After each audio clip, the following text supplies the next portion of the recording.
Okay, start streaming.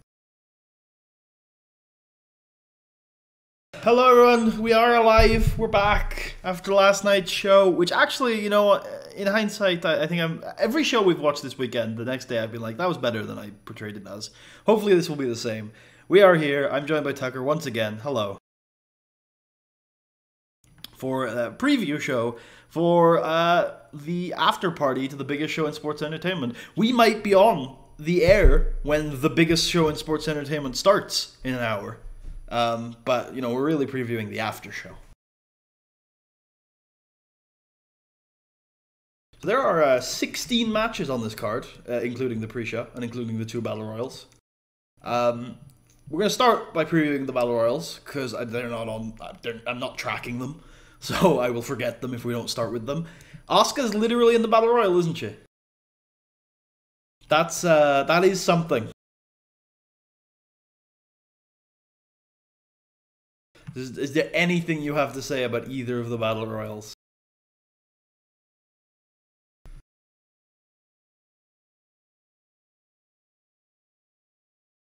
Does she even wrestle?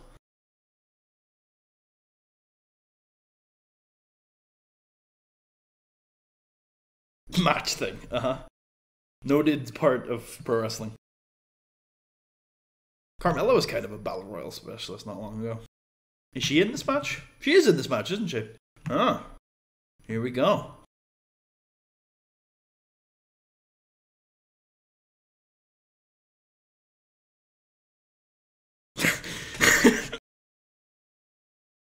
Is he actually just called Tucker?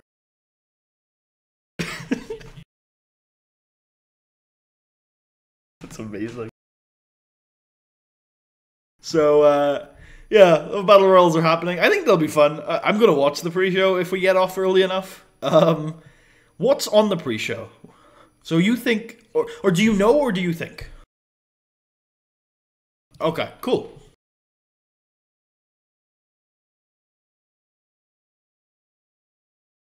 Okay. Is that it? Jesus. So they're actually putting 13 matches on the main card. So wait, they're putting Dash Wilder and Scott Dawson versus Kurt Hawkins and Zack Ryder on the main card. But Asuka doesn't get on the main card.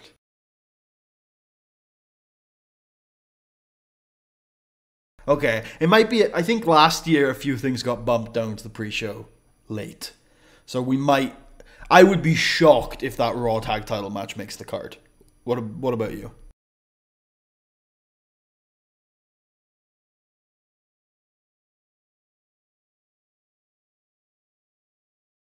Yeah, I think the Battle Royals will probably go 20 minutes bell to bell, um, but they've got a lot of coverage to do. So and the cruiserweight title match will probably go 15 bell to bell. So you're talking about 55 bell to bell minutes. Plus, I'll just chuck in 20 minutes for build up to entrances and celebrations for those three matches. Uh, so you're looking at an hour and 15 just from on the matches. And you'd imagine they do about 45 minutes of coverage, right? So you might be right. Uh-huh.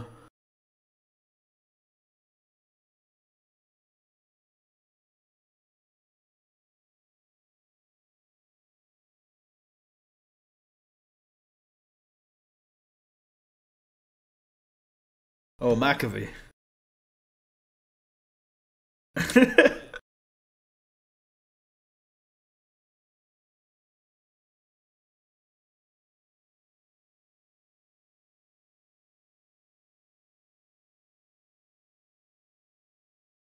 Yeah.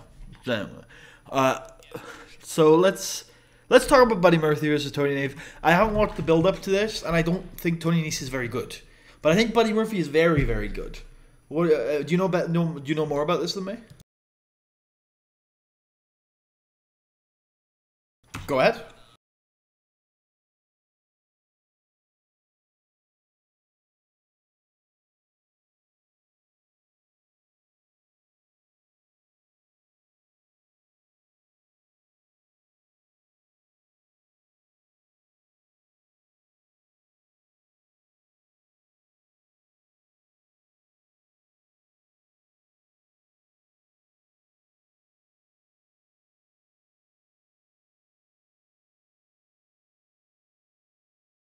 Wait, Buddy Murphy was always a heel, wasn't he? I see. It was the ultra heel turn. Did he attack the announcers?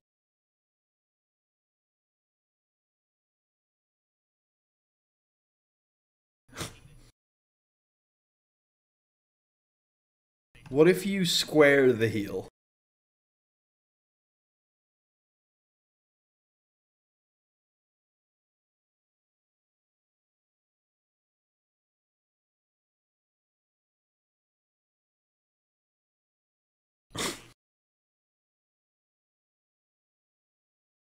Uh-huh.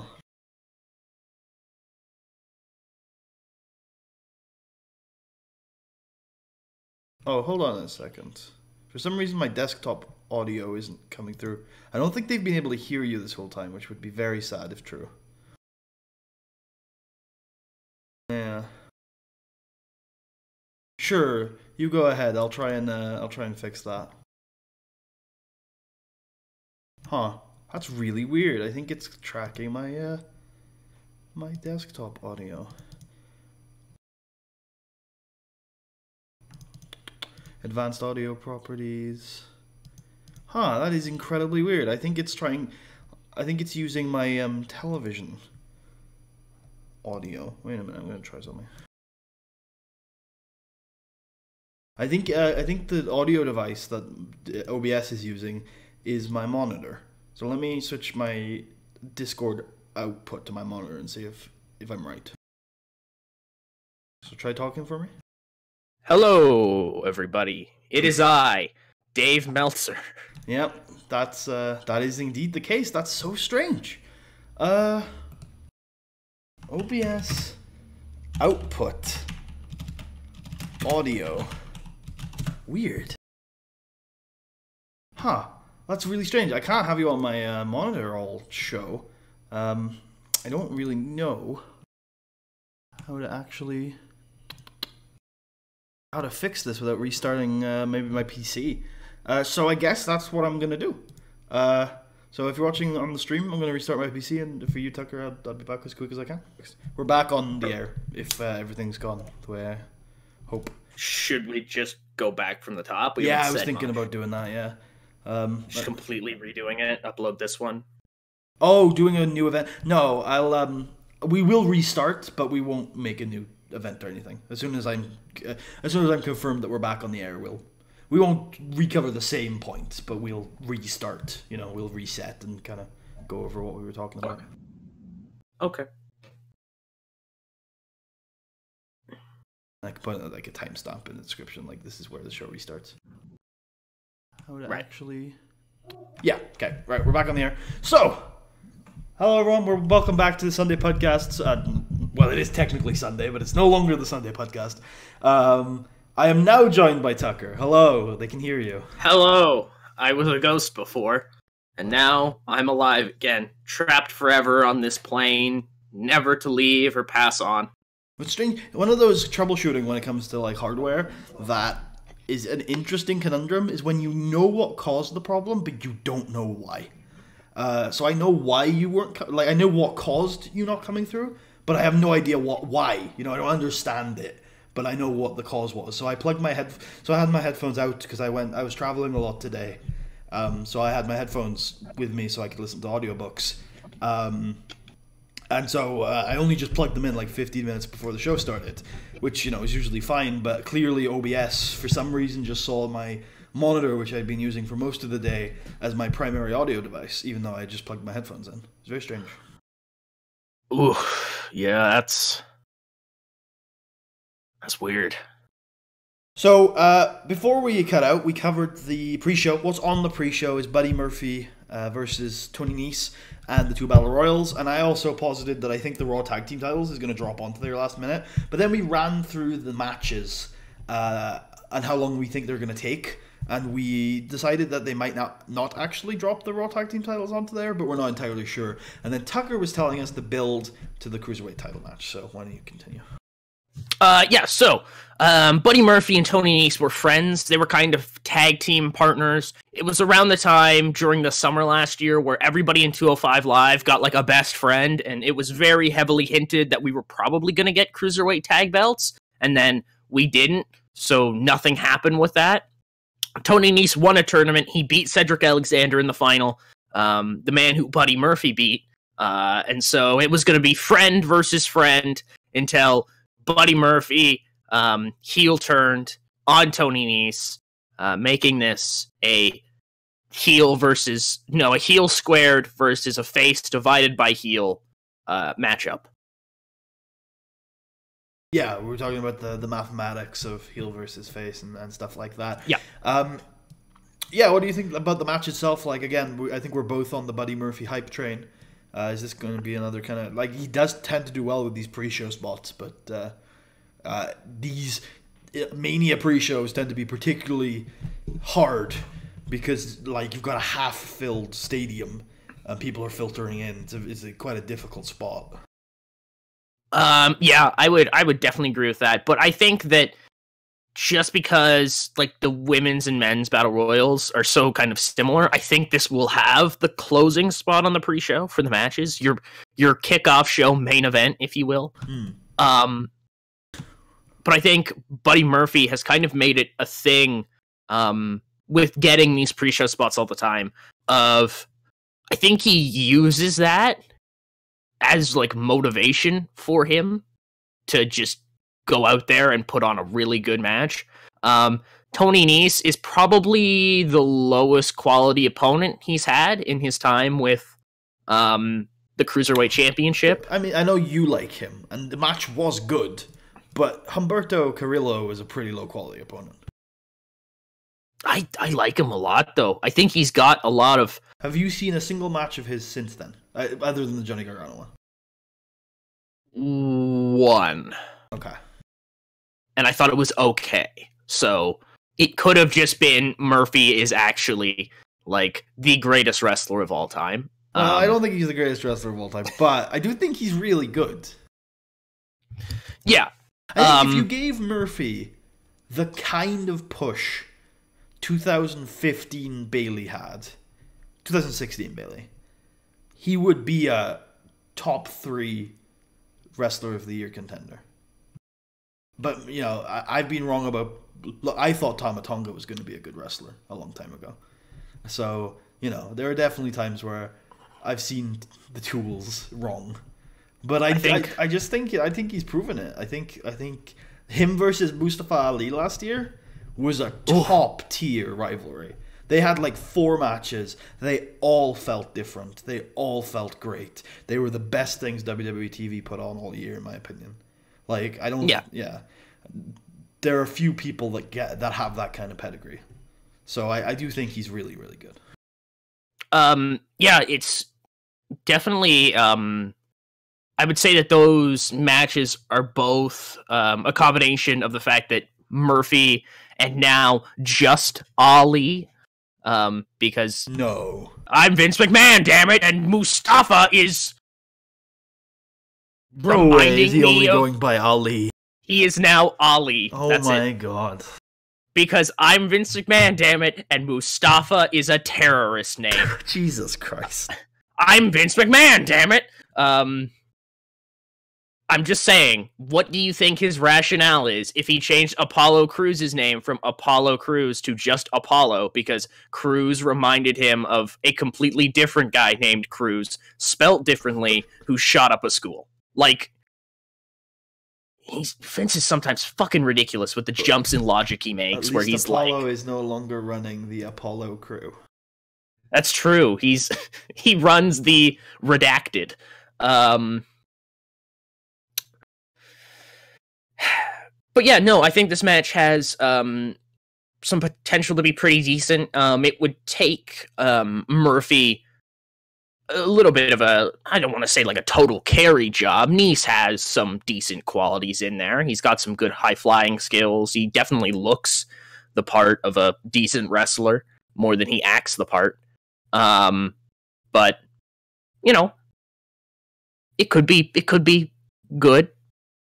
But It'd take a lot from Murphy, I think, which I think he's shown he can do.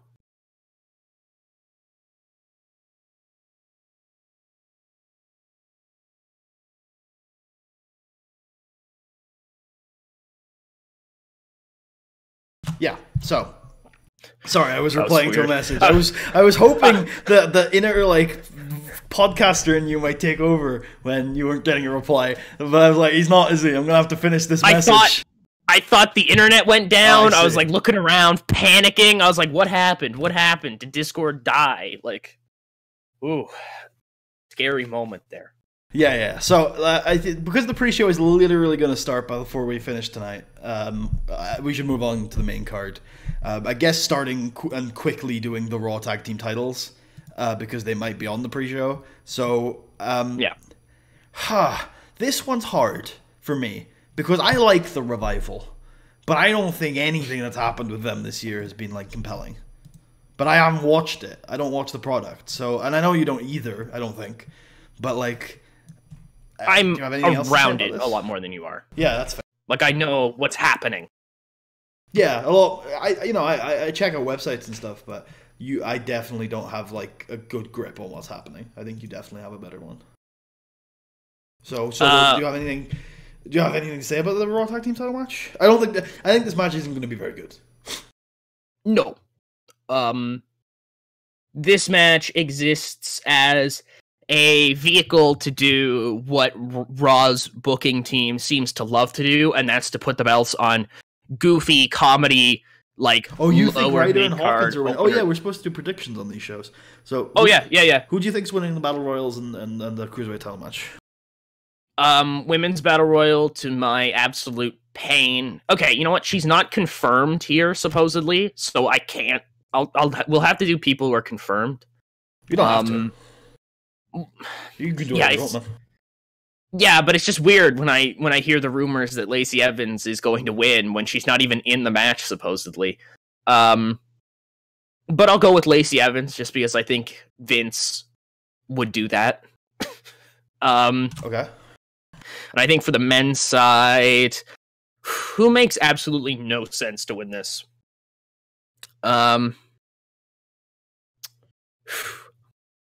Looking at this field, right? Like, It's either got to be Braun or Ali. Braun's in this match? Oh, yeah. Man, he was getting a monster push. Ali's in it. Kevin Owens is in it.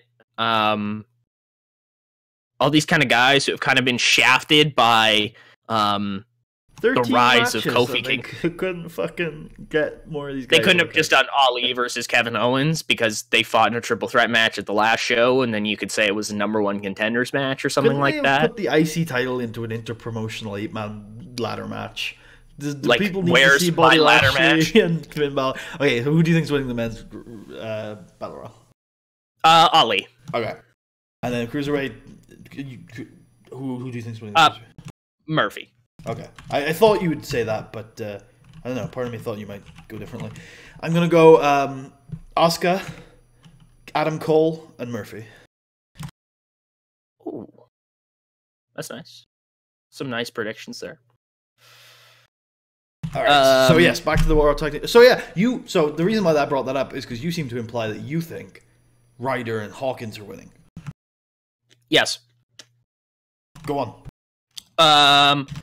I think I might be getting worked so hard, but I'm pretty confident the Revival are either in the doghouse or out the door. I think they've been given these belts as an attempt to not let them leave. But they were defending the belts on Raw against Ricochet and Aleister Black, and they won by like count out or something like that. They are the Vince McMahon formulaic perfect team to have lose to Jomity. I like that. Jobber comedies. Comedy jobbers, yeah. Comedy jobbers. They're Jomity.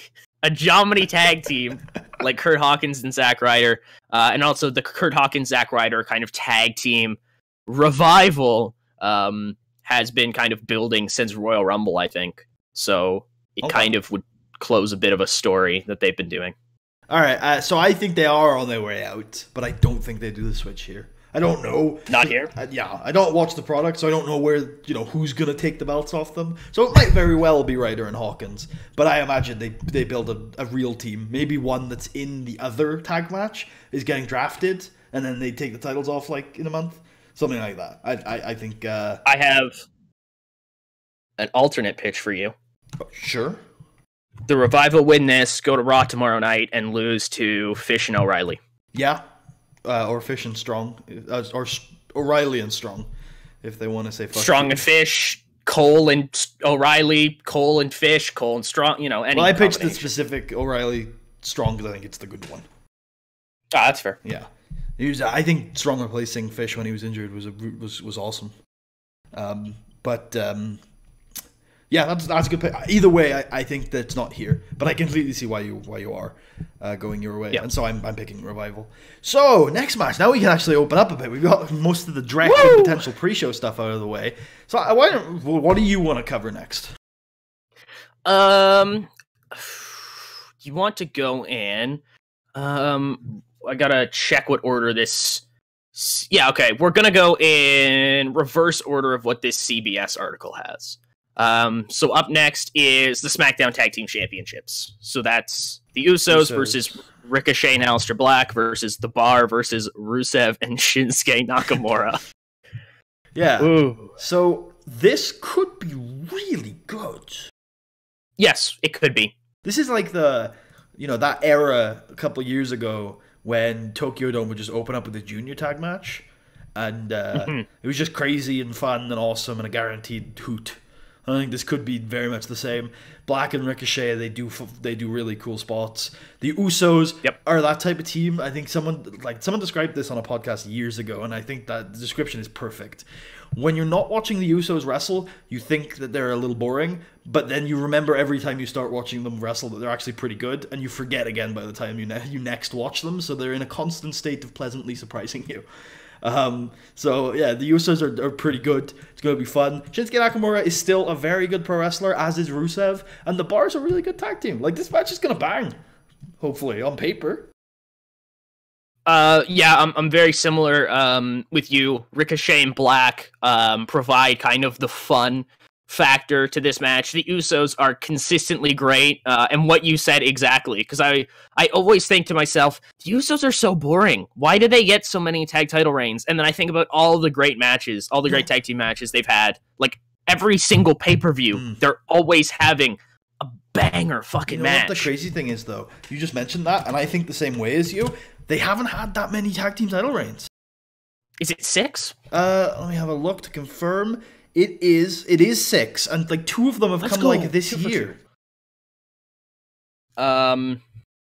Yeah, that's actually not that many, because they won their first ones in like 2013. Yeah, they had a big drought, man, a massive drought. Like, and also let's have a look here. Am I right in saying it is the SmackDown tag team titles of 4 of their reigns?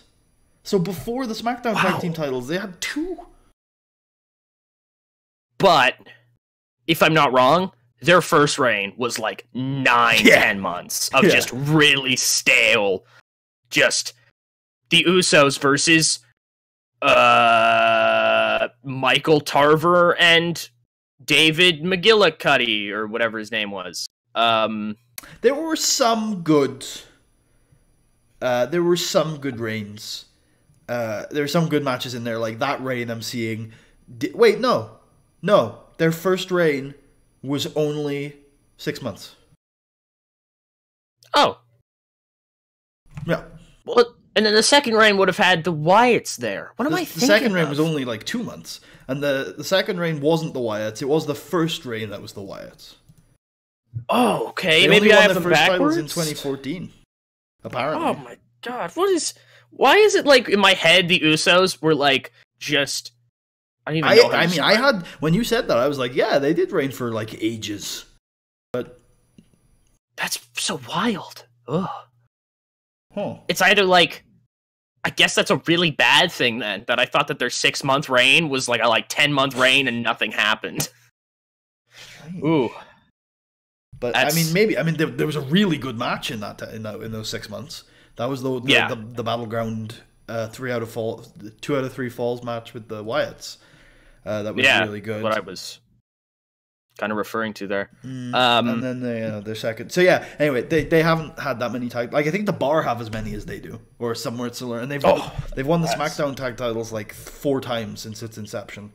Jeez. Yeah. Back to the match at hand. The Bar, as you said, they're a really good tag team. Kind of almost totally, I wouldn't say totally reversed, but definitely helped my opinion on Sheamus, a guy who I thought was pretty fucking dreadful before this run, and where I'm like, hey, there's actually like a lot of value in having you around. And I think Shinsuke and Rusev are kind of, they can be really important whether this match is really, really good or just pretty good. Because if Nakamura brings it in like a multi-man tag team match, whoa. And if they use Rusev like he should in this match, and that's bouncing the Usos and Ricochet off of him like he's a brick wall, then we're in business big time. I think sneaky, like Sheamus is one of those like sneaky, great but like good wrestlers. I think he probably slips into like my top 500 when he calls it a day, because like he, like the amount of people where he's one of the best opponents for, I'm thinking specifically Reigns and Danielson, like right. Those are some really, really great matches, and those guys have some great opponents, and he slips into like the top 5. And then this Cesaro run is some of the best work he's ever done. Yeah. So gonna be interesting. I think he's great in a tag role. I mean, tag's perfect for him. Like he should never be a singles guy again. Like, and then no, that's not never. really a big harsh on him. It's just this tag role is really good for him. It's like Jason Jordan. Like he's a very good tag team wrestler. He should never wrestle as a solo act. Yeah. There's always been something lacking about interest in Sheamus, and I think just having somebody else there beside him just helps to hide that even a little bit. Which can completely change your perspective on somebody. And kind of like what you said, there's nothing really wrong with that. It's just some guys are meant to be tag team guys. Like you didn't see single star, I don't know, Jim Neidhart's in my head. Jim Neidhart was an alright big guy, but could only work tags. Yeah. Right? And like there are some guys... and it's not even necessarily a relegated thing, you know. Like there are some guys that can't work tags. They just can't. Like, and in a world where there are now 3 tag team titles in the WWE, being the best at being a makeshift tag team is a big deal. And those guys, like, we're entering a world where WWE don't need to necessarily break up every tag team after a year. You know, the New Day, having a tag team like the New Day last 4 or 5 years now? Unprecedented 10 years ago in the landscape WWE was in. And that's like a coordinated team. Cesaro Sheamus have been around for like 2 years now, and those guys are a makeshift tag team. Longer than 2. Okay, sure. They're at 3 now, I think. So like this is a climate where being a really good tag team wrestler is important. It's a shame that the Revival are in the situation they're in. But, you know, if you can put together a tag team act that gets over in the WWE, it's important these days. And, you know, Sheamus is really good at that. It's a shame some of the guys who put on really good tag team acts in NXT turned out either to be shit people or just get shit canned by management. Like the Revival, like Alpha, and like Enzo and Cass, you know. For one reason or another, all 3 of those acts ended up not making it to the main roster, and that's a shame because in this climate they would be really good. Yeah, I agree with that. So I think we said enough about this match. We think it's gonna bang. Who do you think is gonna win it? I think it's got to be Ricochet and Black, right? I don't think so, but that's definitely fair. Why don't you explain why? I just think Ricochet and Black, they've been in 3 title matches this week, and they're 0 of 2. I think there's obviously a lot of stock being put into them by everybody, and it would be kind of the perfect win for Vince to point at that and say, new era. New era. So I definitely think that's fair, but I do think that within a month, Ricochet and Black are going to be singles guys. You hope. So I think Usos retain. Yep, That's fair. Because I mean, maybe they just switch it for switch's sake, and if they are going to switch it for switch's sake, I think Ricochet and Black, personally for me, I think they're the least likely to be the ones they pick. Unless they're going to lose it tomorrow, which is, again, very possible, or Tuesday. Very possible. But I would imagine they'd send it to someone else. Maybe even Shinsuke, Rusev, because those guys, I think they're high on Shinsuke and Rusev. I mean, they're obviously high on Shinsuke, somehow. But yeah. they gave him a monster push last January. And they clearly wanted to do something with it in the summer. So I think they're high on Shinsuke and Rusev, but they have nothing for them. So maybe they're like, give them a title reign, see what they do with it, which would be fun. But I think it's going to be Usos. That's my prediction. I want to cover the other tag team match since we're on the topic of tag team matches. So other tag team match, women's tag team match. One? Oh God, okay. This is not going to bang as much. Nope. If it was any of those teams against Bayley and Sasha in a 2-on-2, I would be way for it. Any of them, really. Yep. Even Nia Tamina. Yes. I agree. But I think the structure wasn't suited. I think Nia Tamina especially. Oh.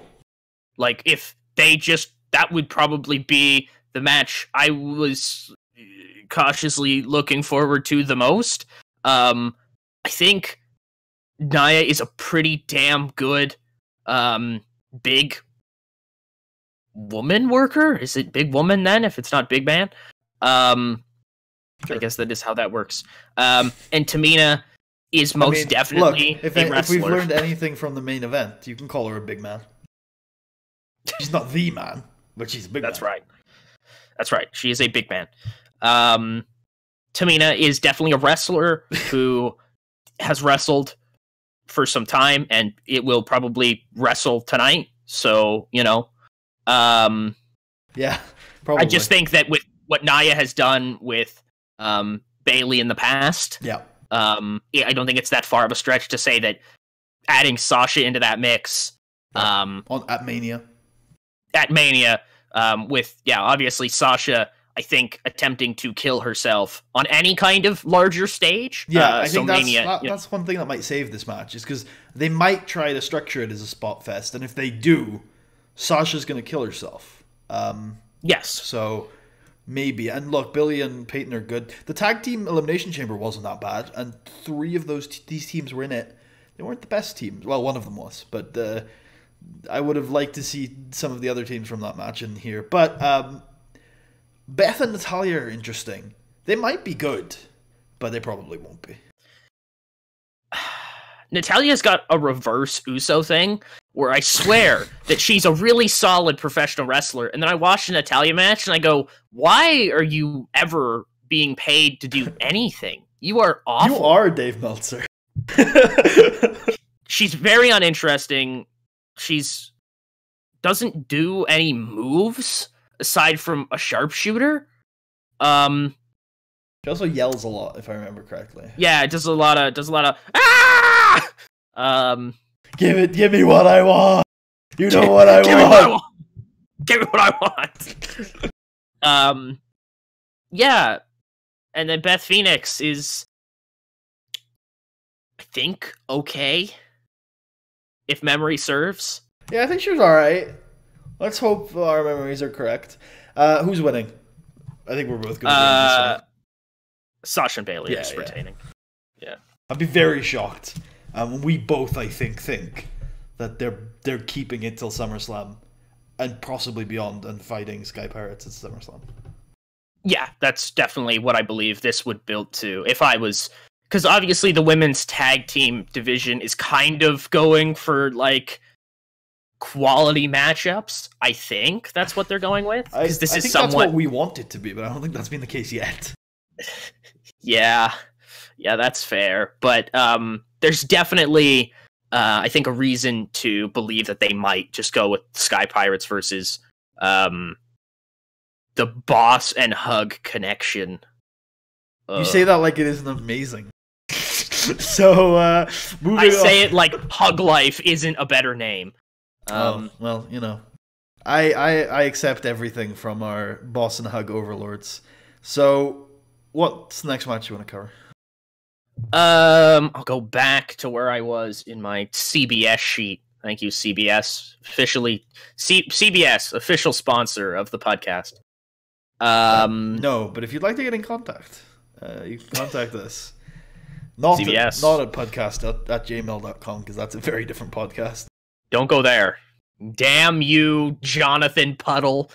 It's his name. I remembered his name. Yeah, I think you're right. Yeah. Kurt Angle versus Baron Corbin. Oh, okay. So when I laid out these 16 matches we were going to talk about, I was like, oh, I don't really see a bad one. And Tucker responded, what about this match? And I thought, it's probably going to be entertaining. So Tucker, why don't you kick us off?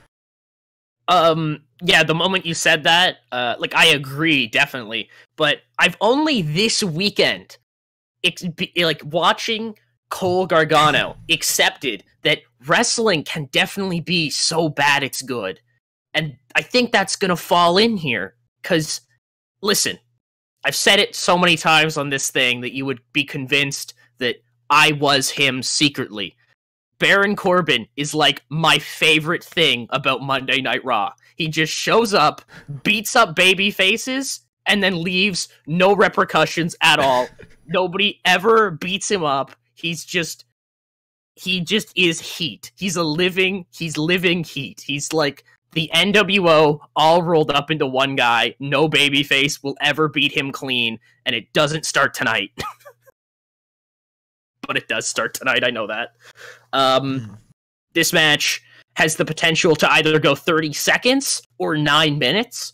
One of those I will be significantly more happy with, and it is the 9 minutes. Yeah, I mean, yeah. I think we're both kind of like, I would kind of be shocked if John Cena and Undertaker both aren't on this card somehow tonight. Both. Like, if they're both not on the card, like one of them, I think will be. That's what I think. I thought you meant they both came out and challenged Kurt to a triple threat. I was like, what the hell? But like, I would be surprised if we went through the entire night with neither of them showing up and doing something. Just in the same year. Unless, I don't know, maybe, was it last year they had a match, or was it the year before John and Undertaker? It was last year, okay. Yeah. That didn't, to me, seem like the end of both lads' Mania stories. But like, hey, we will see, I suppose. It would surprise me if they both were just suddenly off the card, even if it does seem like they might be turning a page with, a women's main event, even though there's only one other women's match on the card. And, the card's good. There aren't that many part-timers on this card. There's like 3, and 2 of them are in the same match. So 4. It's 4. 5 if you count Rousey. Which I don't. No. So yeah, I think there might be something up with this match, but I'm not one of those guys who cares. Because I don't like Kurt Angle. So, like, I'm not one of those guys that's like, oh yeah, I think this match would be better than Cena Angle. And I like Cena. But this could have the potential to be, like, fun. Whereas Cena Angle is just going to be boring. Personally.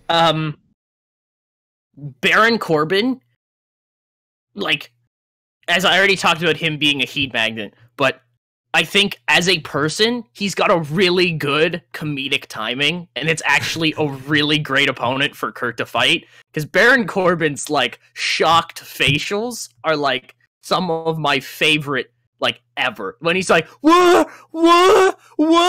Like, he just looks so concerned and confused. It's going to be a match, and it'll be probably, hopefully, oh god, please, a fun one. Yeah. So, I mean, I do think there might be some fuckery, but I'm not somebody who's like, there has to be. I don't think this is Kurt Angle's last match, but I might be wrong. No. I gave you a percent earlier. I think there's a 40% chance it's his last match in all of professional wrestling. In WWE, I think we're probably closer to 20, just because I think that because you think about like the Shawn retirement and how final that was supposed to be until like last year.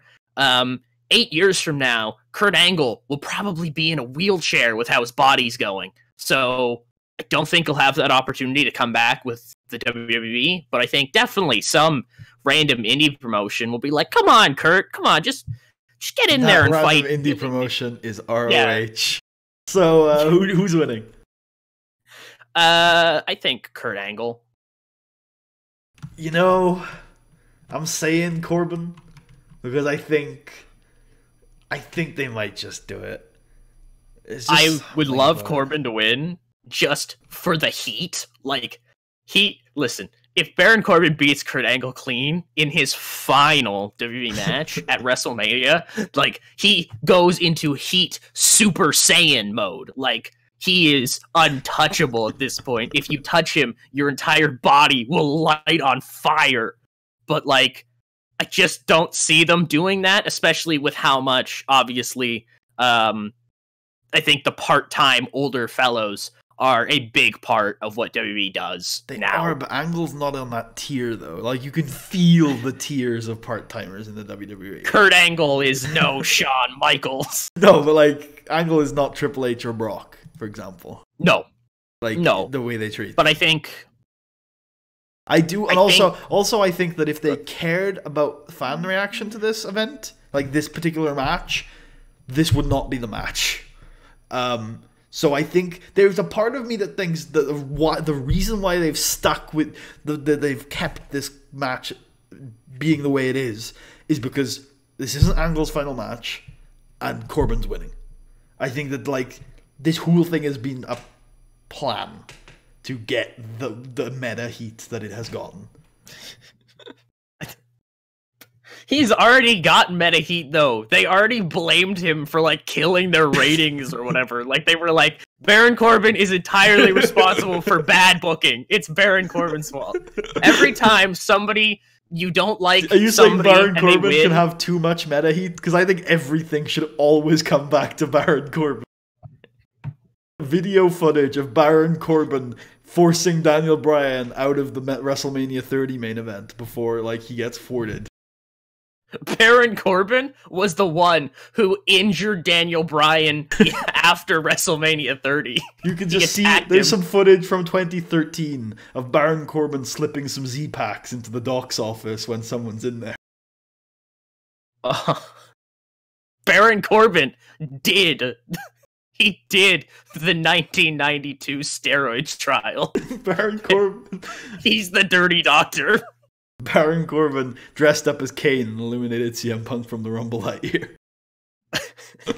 Like, everything that has ever gone wrong with the... Like, Baron Corbin screwed Bret Hart. Baron Corbin screwed Baron Corbin. So, we've covered that match enough. I think we should move on to the next match that I think is just something I'm not interested in. Bobby Lashley, Finn Balor. Why couldn't this have been an 8-man ladder match between brands? Because it's important for Finn Balor to have his WrestleMania moment, because God knows he'll never get anything near the main belt ever again. I mean, let's be honest, no matter what happens in this match, it wouldn't come close to him doing a like crazy coup de grace off of like a 40-foot ladder or whatever the fuck he'd do. Yep. So, even on that basis, I ain't buying it. I don't know, unless you have anything to say about this match, I feel like we can just go, like, skip over it mostly, because it is just completely uninteresting to me. Yeah, it's completely boring. The only one thing I care about is I think Lio Rush is just a great job as Bobby Lashley's annoying little manager character. My man! Didn't they break up and then get back together? Just randomly? They broke up and then got back together, and then Lio Rush lost the IC championship for Bobby Lashley, so they broke up. But then Lio proved himself the next week by using Bobby Lashley's rematch clause on himself and losing. And Bobby Lashley was angry, but then still took him back anyways. Who's winning? I think if the Kurt Angle match goes like I'm thinking it is, and it does go 9 minutes, this is your spot where it's like 40 fucking seconds. Because Balor they've announced he'll be in the Demon Gear. The last time we saw that was SummerSlam, and he killed, like, Baron Corbin in, like, 30 seconds. So this match is so uninteresting. I think it could just possibly be Finn murders Bobby Lashley on a big stage as the Demon, gets a belt, and he's hopefully got some momentum moving forward into the summer. Bobby's the champ, right? Yes, he is. I'm going Bobby retains. Half because, lol. Half because I think Finn might do something in the summer without the belt, like with the main belt, like fighting Brock. You think he could, maybe? I was to say, yeah. You think they could go with him again against Brock? Maybe. Yeah. It just seems quick to me. It would be 8 months, well, not 7 months, but because Brock's not defending till probably. Actually, Brock's probably not going to be at SummerSlam because apparently he wants to fight in August. So it could be Survivor Series before we see Brock again. Anyway, but also I think there's a good chance Finn doesn't do the Demon thing, just because lol. But they announced it on Raw. Exactly. He did a promo in the makeup. Exactly. Baron Corbin stole his paint. Of course. Okay. Heat. What match do you want to cover next? I have to scroll back down here. The Miz versus Shane McMahon. Ooh. Falls count anywhere. So I like these guys as a tag team. This might be fun. Miz is pretty good. Shane likes to throw himself off things at Mania. Falls count anywhere. Shane does like to die. Falls count anywhere sounds like we could... You know what? I think I've pitched this for years, and you probably know of my pitch of this, and I did it once during an old school Maw episode. I still think street fights and no holds bar, street fights and Falls Count Anywhere matches should occasionally just span the entire show and just be across the city that you're currently in. Like, you should just go everywhere and have some fun with it. And this could be this. Like, these two could just brawl for like 15 minutes. Oh, it's a shame. 30 minutes. Across New York. And Shane could throw himself off a skyscraper at the end or something. I was going to say, jump off the Empire State Building and do an elbow drop through a table. Land in a pre-tape, though. Land in the little, like, circle of water off the diving board or whatever. Yeah. I think, actually, I've talked myself into it. As long as they don't, like, if the amount of time that they spend in the ring is under a minute, this will probably be good.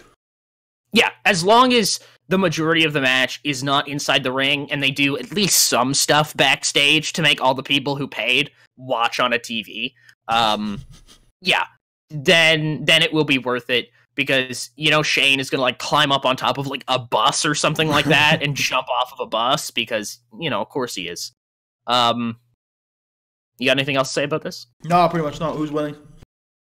I think it makes the most sense for Miz to win. He proves himself as the best wrestler in the world. He gets Shane McMahon's dad, defends his dad's honor. Ms. McMahon has arrived. Mike McMahon? Mike McMahon, he's now going to fight Triple H at SummerSlam for control of the company. Okay. I think you're right that it makes the most sense for Miz to win, so I'm picking Shane to win. Yes! I mean, obviously. Also, it's like Mania and it's Shane. I think you're probably right, but like, I'm picking Shane. I wouldn't put it past them. All right, well, let's see. Well, it's my pick next. What have we got left? Is there anything trash, or are we on to the main events? Styles Orton. That's trash. Oh, okay, yeah. Well, no. I'm saving Styles Orton because I am more interested in that than Drew McIntyre, Roman Reigns. That's fair. That was the other one I was going to pitch. So this match is interesting. No, it's not. Nope. It'll be good. Yeah, probably. It'll be solid. Like a 3. I don't know, it could be a lot better than that. Drew, look, I haven't seen Drew in a while. Maybe he's deteriorated heavily, but like he's usually all right. And Roman's really good, so I could see this. Drew has spent the last 6 months or so being part of Team Heat. Him, Bobby Lashley, and Baron Corbin just show up and they beat random baby faces up for 10 minutes at a time, and then just kind of leave. So, my opinion on Drew McIntyre has soured considerably. Mostly because he is the least interesting member of Team Heat. Bobby Lashley has Leo Rush. Baron Corbin is, of course, the leader. Drew McIntyre is very much the Poochie of the trio. Very much just kind of there because, hey, you're not doing anything now. One of the more interesting things about this match for me is to see what kind of reception Reigns gets. If it's an overwhelming hero's welcome, it'll be interesting because we are about to spend the next 12 months building to Roman Reigns winning at a Mania main event next year. Yes, no doubt about that. So it'll be interesting to see if the fans are on side with him now. If they are, Vince McMahon is somewhere backstage rubbing his hands together like, "Ooh, baby, here we go. Oh. We're in business now." Who do you think's winning?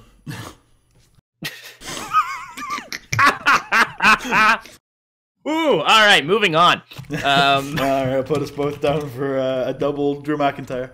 Yep. No, yeah. Roman's obviously. You know what? Let's go with the thing that I don't care about the most next. AJ Styles versus Randy Orton. Yeah. This is They're definitely going to fight. I could try to convince myself and others that this is going to be okay. Nope. But it's just AJ Styles doesn't have the magic to create great matches out of things like this anymore. Randy is one of the most boring singles wrestlers in the history of professional wrestling. Genuinely think he's got one good opponent in the history of his career. I think Randy Orton is probably the most disproportionately pushed wrestlers in the history of ever. And he has torpedoed some other people's careers. Dave Bautista, Roman Reigns, just to name the two most prominent ones. Their careers are literally fucking degrees worse because they have to deal with Randy Orton. Do you want a big one? Sure. That you're forgetting? Yeah. It's not so much because he's recovered shockingly now on this show. Kofi Kingston. Yeah. He wouldn't be a megastar, but he would have been almost certainly around the main event instead of chilling in the mid-card with Evan Bourne and Ron Truth. You mentioning Kofi reminds me also of Jeff fucking Hardy, who's probably like one of the big ones that like got torpedoed that could have been a big draw. Like, because with Roman, he obviously did fine because Vince cared about him. And with Batista, he also did pretty good. But with Jeff, Jeff is the only what if of the modern WWE era draw-wise. Like, Punk we saw, was a draw. Bryan we saw was a draw. Jeff was like, oh, those are some good numbers. And then he just, it's not all on Orton. Most of it's on Jeff. Jeff fucked up. But, like, Jeff fucked up bad. But like, yeah, he did. Yeah, he did. But, Orton definitely had a big influence on that. Orton's terrible. I do not like Randy Orton. This is a match that I don't care to watch. Randy Orton is the only wrestler on this entire card that I genuinely believe the entire history of professional wrestling would be better had he have never existed. I have nothing positive to say about Randy Orton. His character work of him being a demented psychopath is just an excuse for him to show zero emotion, and they can say he's calculating. You see the gears turning. No, he's not. He's not doing anything. There has been nobody in the history of wrestling who's given less of a fuck about anything ever than Randall Keith Orton. And God damn it, the day he retires, I will throw a party on the level of your TNA is dead party. And I hope to God it isn't another 10 years, even though I know it will be, because he will wrestle forever for that fucking company. Why is he continuously in these fucking spots? Why does he have a singles match when Ali does not? What the fuck is happening? Does throw a nice cutter, though. You know how much I like a good cutter. Got them cutters.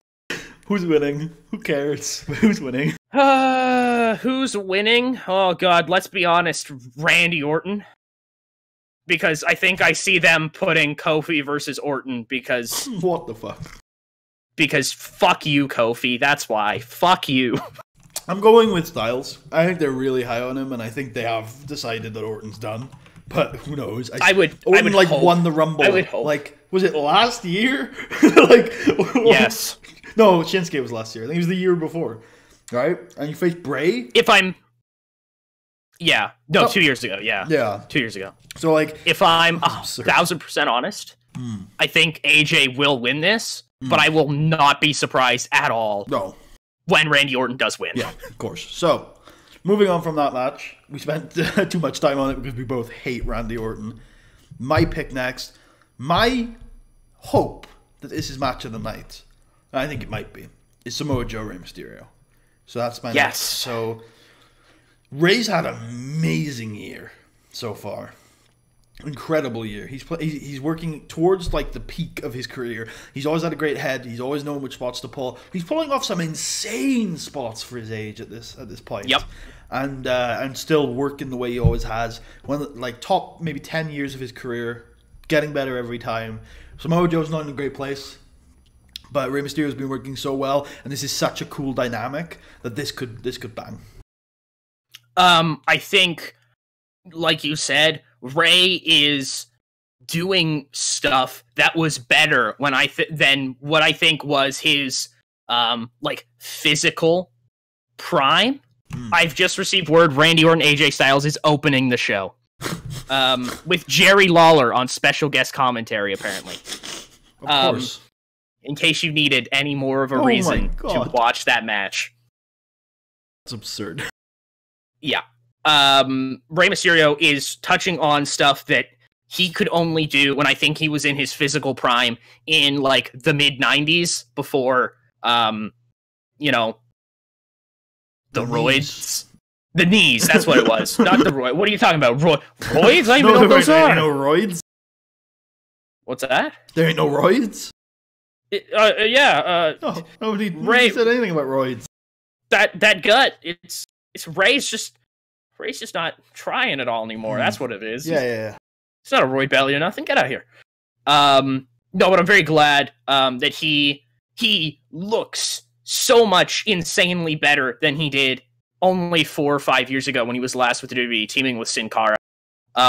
He looks as if he found the fountain of youth somewhere. He genuinely does. Because I thought he was done. When he got that gut and they made him start wearing like the shirt or whatever they had him wear, I was like, Rey's done. And he went to Lucha Underground style, and he worked the kind of retirement indie tour, and it was like, okay, well, this is over. Yeah.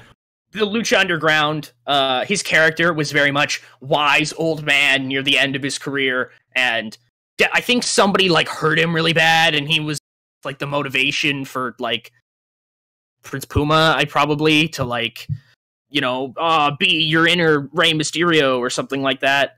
Then all of a sudden, no. Joe has definitely had a rocky time in the WWE, but I have faith that these two, on this type of stage, will go all out and have a really damn good match. As best as Joe can, because I know he is older and he's never in the best shape, but certainly his knees. Rey's knees. Everybody's knees. This is a knees match, alright? If the knees hold up, it will hold up. Who's winning this match?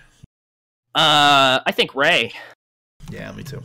I think it's a very good chance that Joe wins it, but Rey hasn't won this belt, I don't think, this year, and he's had a lot of chances at it. I think we're in for like a month or two with him making some defenses, and then probably Almas wins it off of him at some point. So that would I be. do believe that's the idea. Yeah, so I'm going for Rey as well. All right, your pick, I think. Yeah. Yes. I guess next all we've got is like the 3 main events or so, aside from Triple H versus Dave Bautista. Give me what I want! Give me what I want! You know what I want! This is what I want. No holds barred. Here we go. You're supposed to be my fan! I love pro wrestling. I love them so much. So I was mentioning on a couple of the shows over the weekend that I'm really hyped for this because of the era that I started watching wrestling. I'm a big Dave fan, and I think he's really fucking entertaining, even if he's never been that great in the ring. And I'm hoping this is just a Triple H Sting style match with just a bunch of nostalgia bullshit thrown in, and it's just thoroughly entertaining. I'm suspecting there might... Look, if there's one thing that will pop me about Randy Orton tonight is if he is in this match somehow. Because if they're opening, then it gives him time to recover and come back out for that Evolution spot that I'm hoping for. Ric Flair's got to be involved, obviously. Has to be. Shawn Michaels, hopefully. Maybe Undertaker shows up. Maybe this is where he shows up. Undertaker actually does have a lot of relation to both these guys. So... yeah, it could be thoroughly entertaining. It's going to be absolute garbage, but it's going to be hopefully fun garbage. I really hope they don't go 25 and just have a very standard no-holds-barred match. I hope they go crazy with it. If it is 25 minutes no-holds-barred, it's going to be the worst thing on the show. But hopefully they realize that they've got to go. I don't know, though. Batista seems to be looking at this like, oh, this is my last match. I should make it, mean something. And hopefully he doesn't, try to make it WrestleMania 21, just a redo of that when these two main evented. Hopefully it's better than that. It's not going to be good, but I'm hoping it will be entertaining. What do you think? I mentioned earlier, only now accepting that wrestling can be so bad it's good and giving that a good rating. I think this falls in that category, and I'm very happy that I've switched my opinion on it, even from Thursday. Because Thursday, I think we talked about it, and I was like, oh, this will be awful. And then you mentioned the fact that it's going to be so bollocks that it might be really fun. And it's the first time I've ever kind of thought about wrestling like that. And I think it's changed my perspective. Triple H versus Batista in 2019 has altered the way I look on professional wrestling, and it hasn't even happened yet. Yeah, no, I actually think what really altered your worldview was Gargano Cole.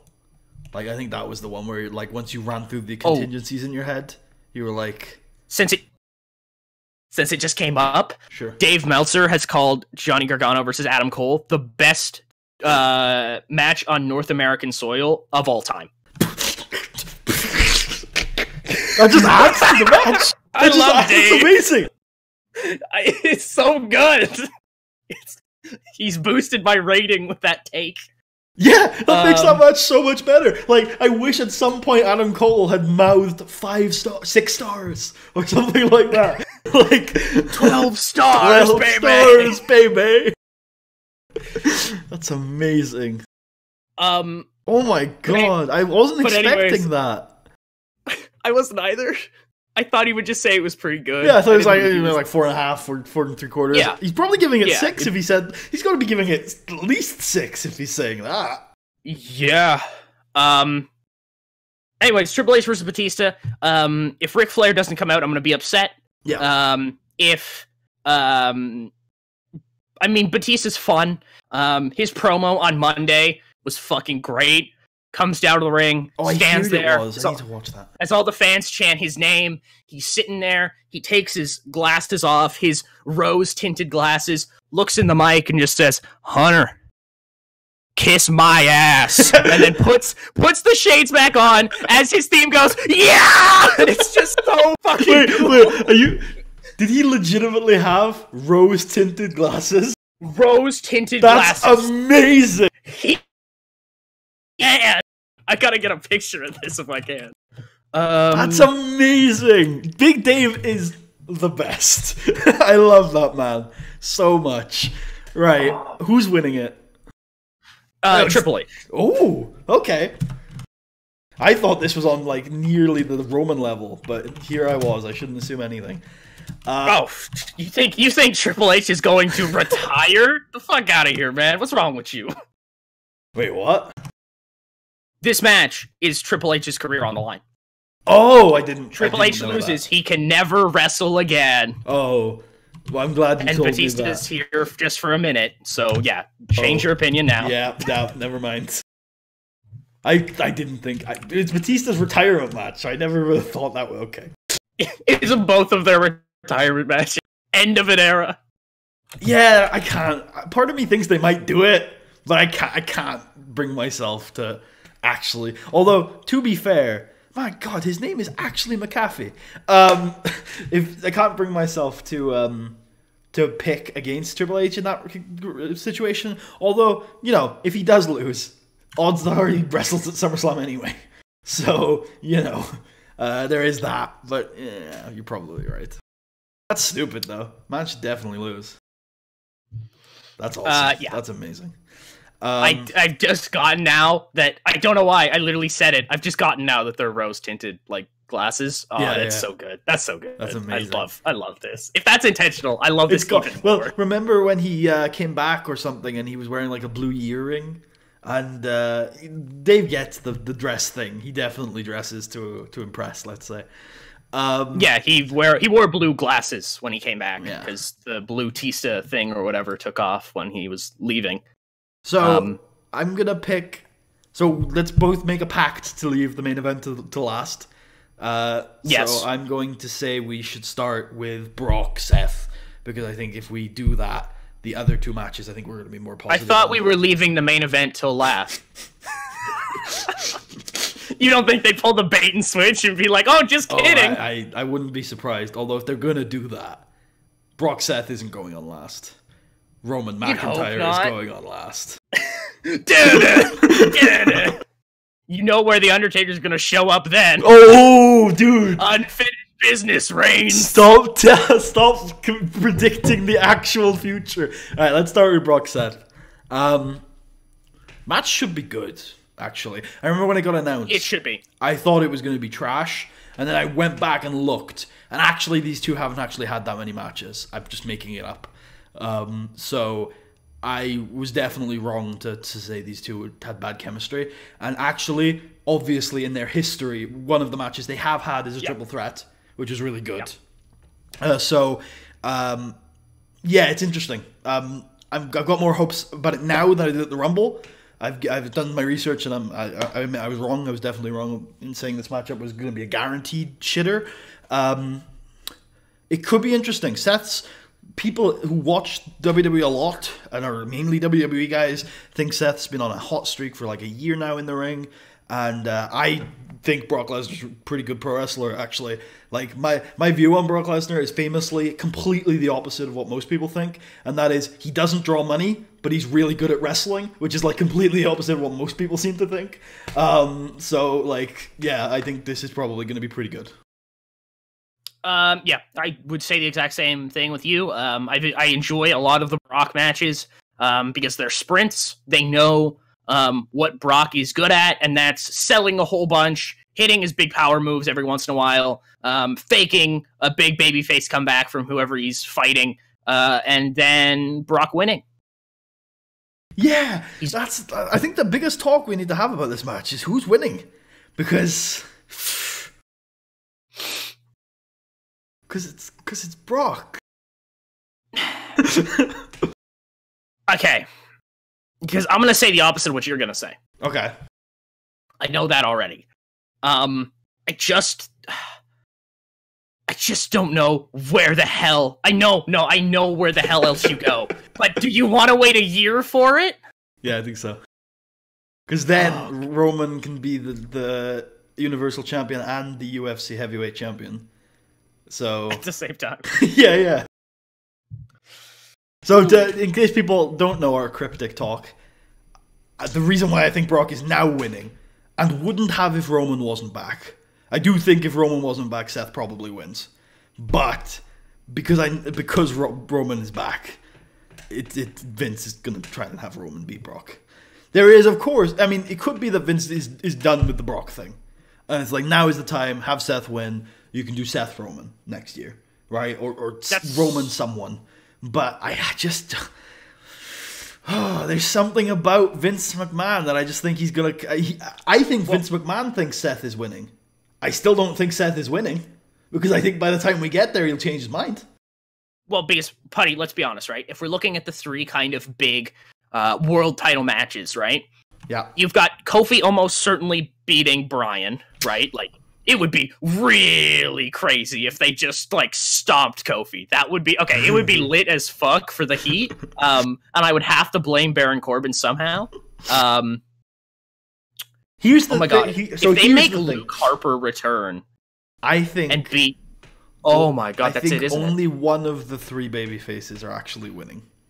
I can only see 2 possibly winning. So, like, that's what I was just thinking of. If Kofi wins... You can't run the whole gambit. So I think Brock wins. Well, I think only one is. So if Kofi does win, that has some implications. Anyway, we'll talk about Kofi when we get to it. But in this match, there's a good chance Seth wins for sure. But like, oh yeah, I'm hoping just because I'm tired of the Brock thing. Even though the matches are good, I'm just tired of it. I just want something different. Maybe I don't know. It could be different and it could be worse. The last time Seth had the belt, God knows it was a lot worse. But like something. Yeah, I'm definitely. Whoa, Bliss looking good tonight. Just sorry, I turned into Dave Meltzer for a second. I'm definitely. I don't like Seth Rollins. I don't watch the product. I'm scarred by the last time Seth had the belt. I want Brock to win, but it doesn't. No sweat off my back. It doesn't really matter. Either the next WWE title match I watch, whether it is Seth or Brock, will be Survivor Series probably. So doesn't really make a difference to me. So whatever. I think Brock's probably winning, but it's one of those things where it's just because you never bet against the house, right? Like it's most people thought Naito was beating Okada last year. Most people thought Roman would beat Brock those 4 times. I don't think Seth's beating Brock, but at the same time I wouldn't be surprised. So it is what it is. I agree with that. Are you locking in Rollins as your prediction, or are you going for Brock? I will, just to say the opposite of you, just because, I don't know, that means that there's something for me to kind of really look at in this match. Be like, ooh, can I get fantasy wrestling points that don't exist? We're different on a lot of matches tonight, so I don't think there's going to be any trouble separating us. So, the other title match, the other men's title match, Kofi versus Bryan. This could be really good. I think it will be. Almost like, I'm 95% sure this will be really fucking good. It's Bryan Danielson versus Kofi Kingston. And I miss when he was Kingston Kofi. Kingston Kofi. You're right, my bad. Would he be King Kofi Kingston? Kenny King? Oh no. Oh no. By Ring of Honor Championship match, we meant WWE Championship match. Kenny King, welcome. He's like, oh god. This is Vince's endgame. No, Vince thinks that Kofi and Kenny King are the same person. God knows Michael Cole thinks that all of the New Day is the same person somehow. Did you see there were, the Voices of Wrestling guys? Yes. They were talking about the Dream Riddle match from TakeOver. And they just called Dream Black. You cut out. What do they call him? Black. What? Yeah.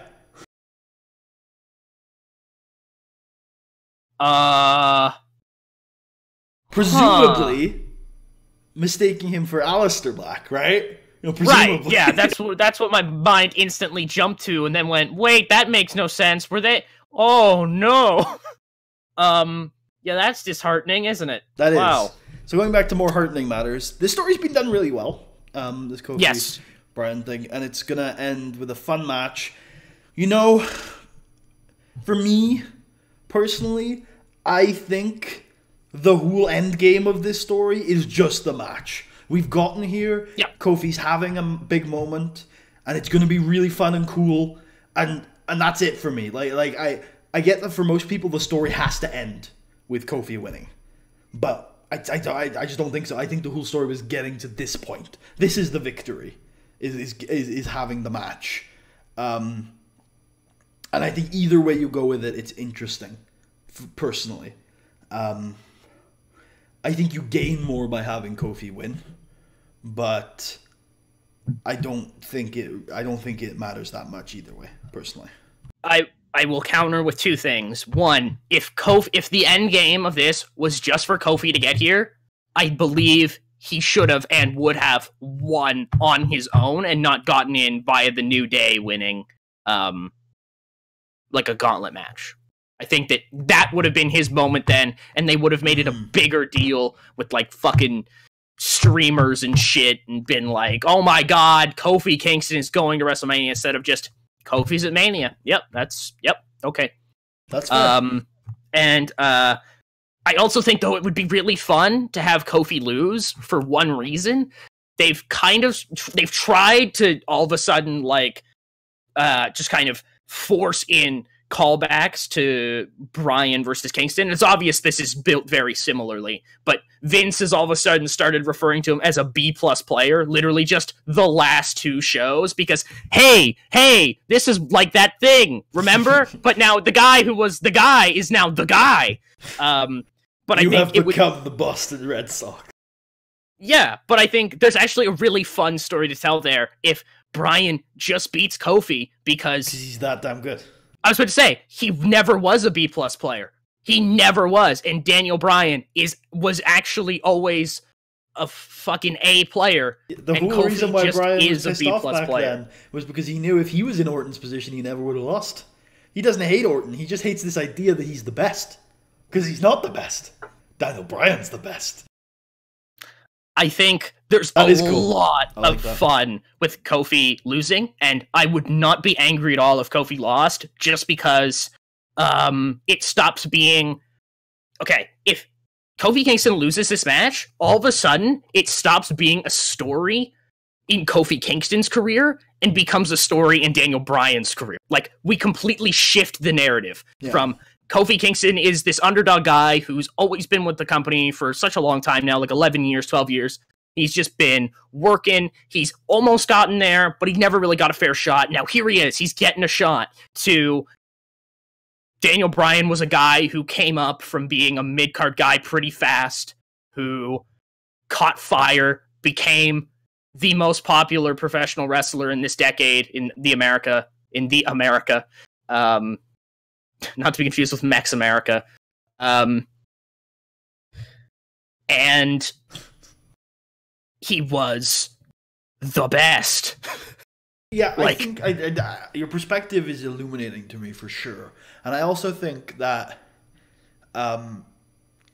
with Kofi, we've seen this so many times where like WWE lives for moments. They don't know what they're going to do the day after the moment. And if Kofi wins, he doesn't make it to SummerSlam, and we forget, and he goes back down, and he it is what it is. And look, it will be remembered as the title reign for Kofi Kingston, and it'll be a great story that ended in this really happy way. But Bryan, but it doesn't make it to SummerSlam, and you flip-flop the belt. If Bryan wins now, and he keeps winning all year, and he goes on this longer run, you have a guy who's really fucking good at wrestling, who can put on these multiple good matchups, and also, Bryan's never had that run, still. No. So, like, we still... I think there is a lot to be gained either. Like, that's what I said. I think there's a lot to be gained either way. You saying you bringing a lot of good points up makes me think maybe it isn't better now that Kofi wins. But I still do think WWE has killed so much fan optimism over the last couple of years that you gain a lot of fan optimism and benefit of the doubt if you end this story in the happy ending way. You know that they'll just kill it after anyways. But if I can leave this on one more point, kind of reflecting what you said, I've always thought this. Daniel Bryan getting hurt after Mania 30, as, terrible as a thing of it is to say, the idea that, well, no, because he almost retired after that, sorry. So technically it doesn't matter. But him getting hurt after such a big pivotal moment, I think was a blessing in disguise, because they never got a chance to fuck it up. They never got a chance to fuck his reign up. He had his big moment Then he fought Kane for some reason, and then got hurt, and that was it. Here's why I don't think that, because I think it's a pivotal negative moment for the company. Because Bryan getting hurt and not being able to be a top act for that year meant that they had to break the Shield up. And meant that they had to push Roman early. And I think that decision has ruined old Roman for a very long time. And if they had just waited, they could have maybe done it. Oh, Buddy Murphy's opening. Fuck. We gotta run. No, we don't. We only have one match left. It's fine. And we can watch while we're talking. Yeah, one last thing I'll say regarding this. And I forget totally what I was going to say, which sucks, because I was going to say something, and I thought it added a lot to it, and now it's gone. Kofi, Bryan, the moment when he got hurt, Roman Reigns, push. Yeah, which means that Daniel Bryan getting hurt caused Seth Rollins' awful title reign, which led to the rust push of Roman, which means Sheamus cutting off the rush push of Roman, which means Roman becoming an underdog for the Authority, attempting to redo that angle, Bryan coming back, Roman getting hurt Brock again, thing. Roman Brock over and over and over again, and it's all because of Baron fucking Corbin attacking Daniel Bryan in the parking lot. But like, as much as I would love to end off on that point because it's brilliant, it's also worth mentioning that if Roman's push hadn't been fucked, Vince would have never done Seth cashing in on the Mania 31 main event, because it probably would have been the Mania 32 main event, and Roman would have just fucking beat Brock, and we wouldn't have been stuck in a 4-year loop. Yep. So, anyway, who are you locking in as your prediction for this match? Kofi Kingston. Okay. I am going to lock in Bryan because, and this is the least with my head prediction of the night, but it's because I genuinely think only one of the three babyfaces are winning, and I hope it is not this one. Yeah. So, speaking of that babyface, the main event. This build. Charlotte Flair's big moment. This build. Have you seen an open goal missed by such a margin in the history of professional wrestling? No, because I don't think that they missed the goal. I think they made the kick, and it was going. And it was good. And it was still good. Hey, wait a minute. Did they move the goalpost? What the hell is going on? Well, I guess it's still going in. Wait, they moved it again, but the other way? Hold on. I just blinked, and the goal is gone? And now it's back, but it's backwards this time. Okay, no, now we're okay, but is that gonna hit? Oh, that might hit the post. Oh no. And that's where we are. There are 5 bajillion ways they could have gotten to tonight in these divisions and have it be better. Yep. This is the worst timeline. I don't think it's the worst timeline. The worst timeline is they just ignore Becky. Charlotte wins the Rumble. No, I think the worst timeline is Steph wins the Rumble. Oh no! Could they have done... Steph should have won the Rumble and then lost it to Becky in a steel cage match due to interference from Big Show. Also, Murphy's black eye is gnarly. Yeah. Oh yeah, it is. Oh jeez. Ooh. Ooh. So I'm gonna put out 2. I try to avoid fantasy booking where I can, but I've now come to 2 pretty paint by numbers ways they could have gotten to this place in a way that doesn't involve Charlotte, and one that does.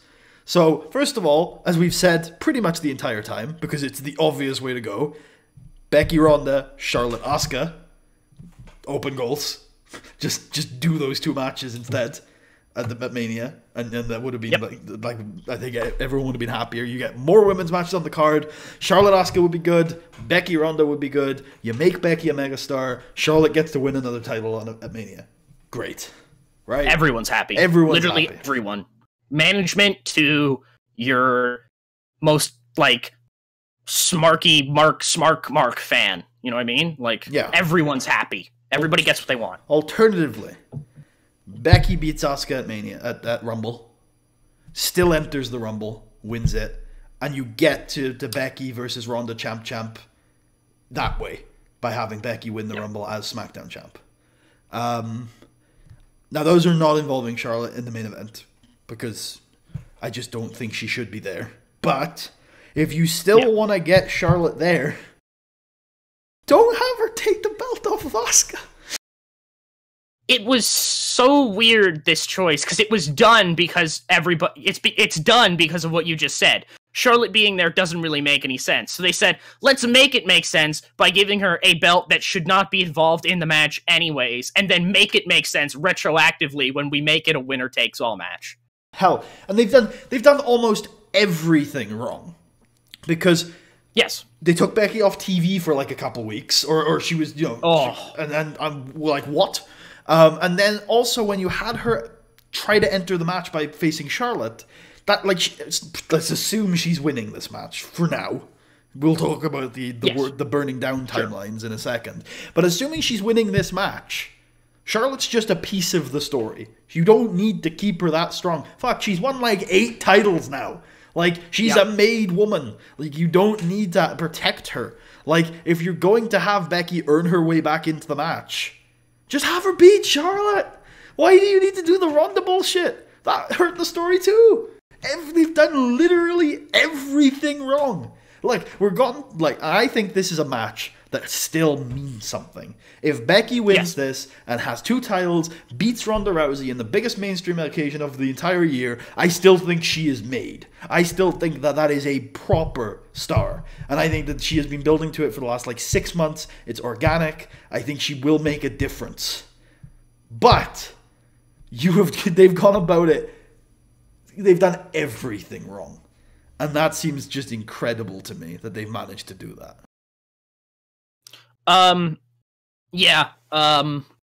This entire thing, mostly everything that you talked about, I think were our concerns after Fastlane. That why is Charlotte in this if she isn't going to win? Because otherwise, why does she need to be in it? Because is she taking a fall for Ronda? Well, no, now Ronda's leaving. But now she's not, so maybe she is taking a fall, but they couldn't have known that. So why was she even in it from the start? I think the idea is obviously that they want to get her in the first women's main event. She deserves to be there, which is a reasonable argument. And people apparently think Becky Lynch isn't a very good wrestler. And also, not to mention... Who are these people? Also, not to mention, Ronda Rousey, pretty good fucking pro wrestler these days. They apparently think Charlotte needs to carry the match, which I don't agree with, but I think it's reasonable to assume that might be WWE's viewpoint. But then you start, like you said, at Fastlane, it started to click with us, because the arithmetic doesn't really make sense. Because when you start asking who's taking the fall, that's when you start getting a little worried. Because it feels like it can't be Charlotte, and it feels like it can't be Ronda. And that only leaves one person who can't pin herself. Yeah, and now, with supposedly Ronda sticking around for another month, well, Ronda can't take the fall for Charlotte, like we kind of hypothesized might have happened, right? Because we were like, okay, maybe it could just switch, and Ronda could just take the fall for Charlotte, and we would be done there, we could do whatever. But now with Ronda sticking around for another month, it doesn't make any sense for her to take the fall, and they're not making Charlotte take the fall, I'm sure, when she just won the other belt. They're obviously investing in her to, amp her up here going into this match. Is that just so then it seems like a little bit more for Becky to beat her? Quite possibly. Is it just to justify her being in the match? Possibly. But the whole thing starts to slowly unravel the moment you start to think about the logistics of any of it. And who are you going to beat? I still think that there are reasonable outcomes where either of them get beat. Because I think you could pin Charlotte, or pin or submit Charlotte, and that means they protect Rousey, and Charlotte's fine because she will be fine if that happens. And I think you could pin or submit Rousey because she seems like the type that might go along with that, and she might be gone soon. So I could see that happening. They feel unlikely, but they are definitely possibilities. And I will say the way that the story's been told, it will be a lot less effective if it isn't Ronda. Yeah. I agree with that. Everything you said, though, I agree with. I always don't get this idea from WWE where if somebody loses one match, that will damage them so terribly. Like Charlotte, like, if she loses this WrestleMania match, she will be stuck in the mid-card forever now. Sometimes fans like you contribute to that. You were in pretty much doomsday mode at the Rumble when Becky lost. Oh, yeah. Yeah, no, I actually was. I was like, oh, no. Because I didn't think she'd be in the Rumble. I hadn't even thought about that until you kind of mentioned it, and I went, oh... If she's in there, then okay. They scared me for a minute. Maybe that just shows my trust in Vince is terribly lacking. For a good reason, too. I think we've shat on them for the build enough. I mean, look, this has been probably talked about throughout the internet. So everyone kind of knows how shitty the build is. And we've done our due diligence on it. But one thing I think probably hasn't been featuring in too much of the discussion is... Also, that was a good match. Oh, it's not over. Okay. Yeah. Okay, cool. I was like, he's ahead of me. Oh, wait, no, he's not. We should sync now, because even though we're not watching it on a call, I don't want you, we're probably going to be talking in text chat, and I don't want you to spoil shit for me. So, are you watching on the network? Yeah, I'm on YouTube. Oh, okay. We'll sync after the podcast then. Sure. So I want to talk about something that hasn't been covered so much, which is what if one of the other two wins? Okay, sure. Because I think it's very much a possibility. Because like I said, I only think one of the babyfaces is winning tonight. I still think it's big. I think they'll have squandered an opportunity, a massive one. But I still think Charlotte goes up a level if she wins. I don't think they gain anything from having Ronda win. But... she does get to walk around with 2 belts, and they get to tell that story. But I do see... I think both of those are possibilities. What also... Interesting. What do you think? Moving forward... which of the two... Like, in both opportunities, in both of those situations... do you think either of them are... how likely do you think they are, and what do you think it means?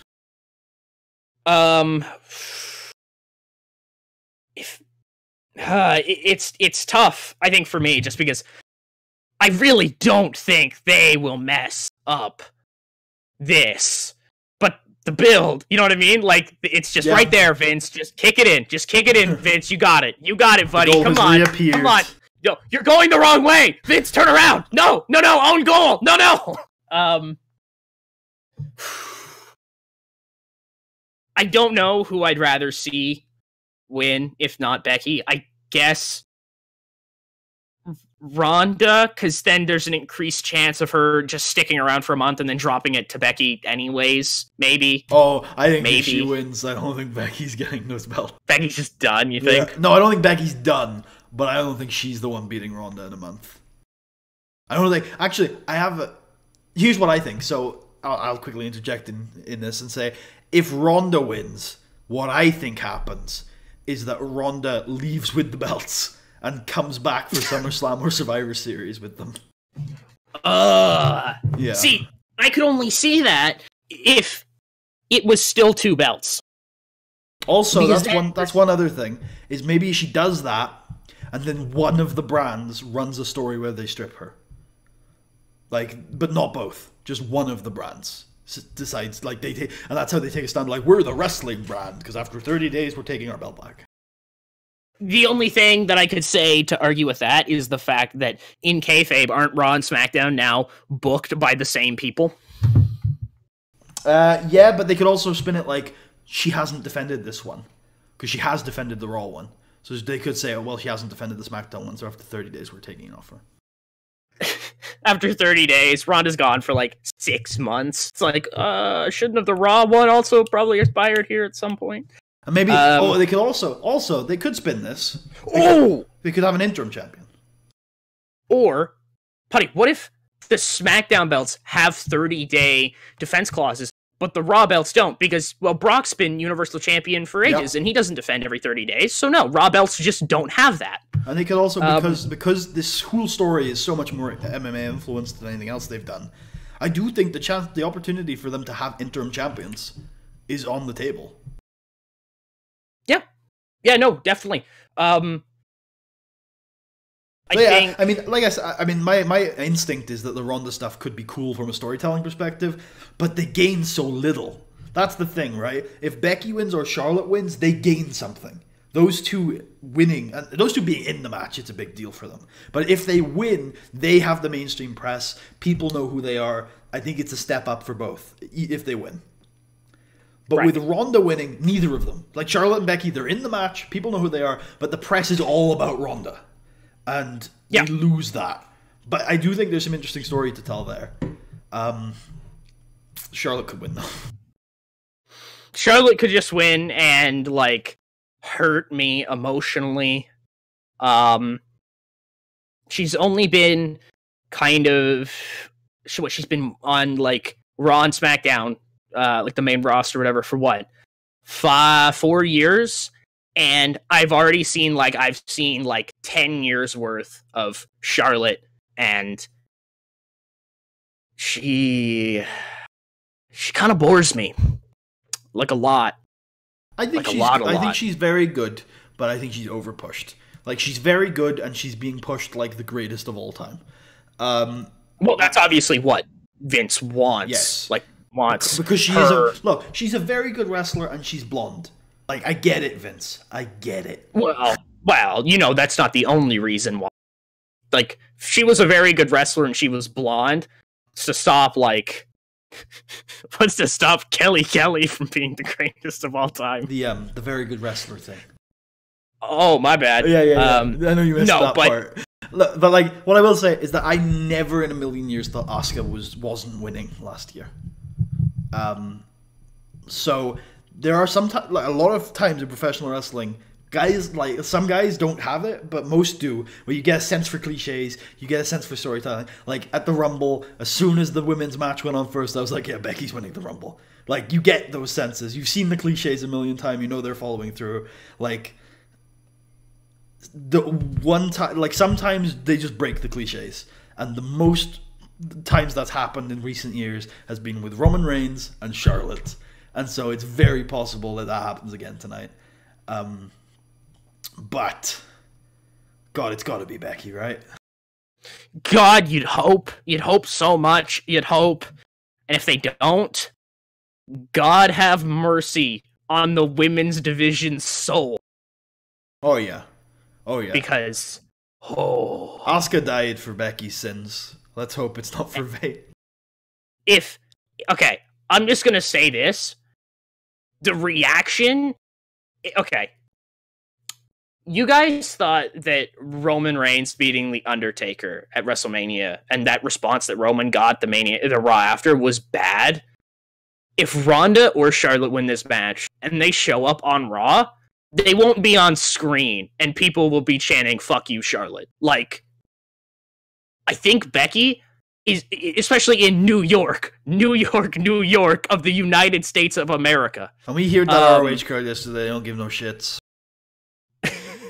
No, I think people will be fucking pissed. I bet also 60% of the ROH crowd are at Raw. Oh, yeah. Yeah. And they're at WrestleMania. Yeah, but Wrestlemania's a big venue, right? But the ROH crowd was like 20,000 people. At Raw, the majority of the Raw crowd is going to be the majority of the ROH crowd. Just because of how big the Mania crowd is, that's not the case, right? Like, even if everyone from ROH is at Mania, which is actually very possible... that's still a quarter of the crowd at most. Whereas at Raw, if everyone from ROH went, they wouldn't be able to fit in the building. I'm pretty sure they're not running MSG on Monday. It's going to be like 16K or something there. So, you know, it might be like 10K that were at ROH or more. So, like, the actual composition of those crowds is going to be very similar. So, I don't think you're quite right. I don't think there's going to be hell hath no fury. I think WWE fans are willing to take a lot of shit. But I do think there will be a heavy negative reaction, I agree. Especially if it's Charlotte. I'll state this. If Charlotte wins, if Kofi loses, or if Brock wins, then... If 2 out of the 3 baby faces lose, like you're predicting, and one of those 2 that lose is Becky Lynch, I think you may be in for, like, a fucking, like, like just complete hijacking on Raw. Like I think you might be. I think if all three lose, Armageddon. Oh, dude, if all three loses, the arena might just be fucking empty on Monday. No, I know that they'll still go to boo because that's how you show a company that you're not doing well. You buy their stocks and then go to the meetings and complain. You don't just completely ignore them. You should completely ignore them, but people don't. But that's what I'm saying. That's what I'm saying. You should. There's no way that's what you do to avoid pleasure. You completely ignore them and damn them. No, actually. Okay. Oh God, Naomi's in this match. Right. So let's wrap up. Who is winning the main event? Becky Lynch. Yeah. Same. Not letting myself predict anything else. But even though we've gone through the contingencies, I've gone with all three underdogs, by the way, because I'm genuinely convinced two of them. Oh yeah, you have win. Gone with all the baby faces. I don't think any of them are underdogs, but they are baby faces. I know what you mean. No, that's true. They're not underdogs. You're right. All the challengers, I guess. Oh God, we're still doing the CGI thing. Okay. So we've gone long on there. So oh God, it's Asuka. Oh, I'm so sad. So we've gone quite long. I think we've covered the show quite well. It's probably gonna be longer than our actual review. Although who knows? It's a fucking 16-hour match card. So I think the show's gonna be all right. Like, we should do a tiebreak. And a fun one. So actually, this is a good one. Since this is kind of where I was going. What do you think your highest star rating is going to be tonight? And that'll be our tiebreak. Like which match or what? The number. The number. 4.25. And then I am going to go with 3.5. Man, it's closest, and I think there's a good chance I'm 3.75, maybe 4. Somewhere like that. Yeah. Listen, I'm banking on the fact that Ray completely delivers, or Brian and Kofi completely deliver, and that will be that 4.25. What? And finally, as we asked this for Takeover 2, what do you think your match of the night's going to be? This isn't a tiebreaker. It's just out of curiosity. Kofi Kingston versus Daniel Bryan.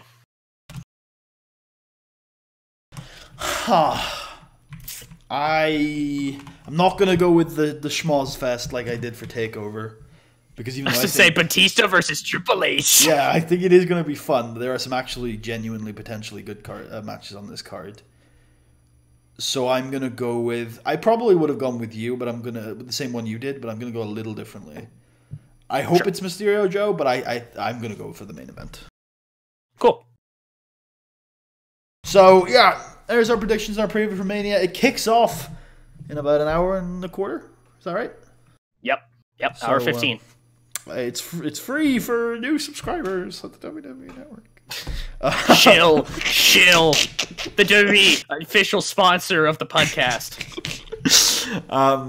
Yeah. So maybe if the WWE paid us, we could make our guests employees rather than contractors. But who knows? Let's end off the show. Thank you all if anybody watched. Hope you enjoy Mania. I think I am. We'll be back in fucking 6 hours. To cry about Becky losing. We'll see you then.